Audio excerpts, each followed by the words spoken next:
আসসালামু আলাইকুম। যারা সিঙ্গাপুরে আছেন তারা হয়তো এই বিষয়টা জানেন।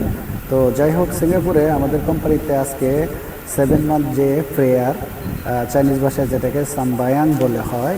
তো এখানকার যে মানে তাদের যে চিন্তা ভাবনা, এখানে কাগজের ভিতরে অনেকগুলো টাকার অঙ্ক বসানো থাকে, যে কাগজগুলো পড়লে তারা ব্যবসায় অনেক সফলতা লাভ করে। তাই তারা অনেকগুলো কাগজ এরকম কিনে এনে আগুন জ্বালিয়ে পুড়ায় এবং কি খাবার দাবারের কিছু আয়োজন করে। তো এখানে আমাদের জন্য কোল্ড ড্রিঙ্কস, তারপরে যারা বিয়ার খায় তাদের জন্য বিয়ারের ব্যবস্থা করা হয়েছে।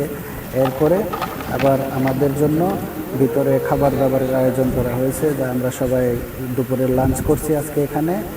তারপরে বস নিজে থাইকা আমাদেরকে সবাইকে খাবার পরিবেশন করাইছে। এখন যাকে দেখতে পাচ্ছেন অ্যাকচুয়ালি ইনি হচ্ছে বস, যা কালো টি শার্ট পরা। আর এখানে আমাদের অফিস স্টাফ তারা সবাইকে দিচ্ছে, আর আমরা সবাই মিলে খানাদানা করলাম। তো ভিডিওটা কেমন হয়েছে কমেন্টে জানাবেন। সবাইকে ধন্যবাদ, ভালো থাকবেন, আল্লাহ হাফেজ।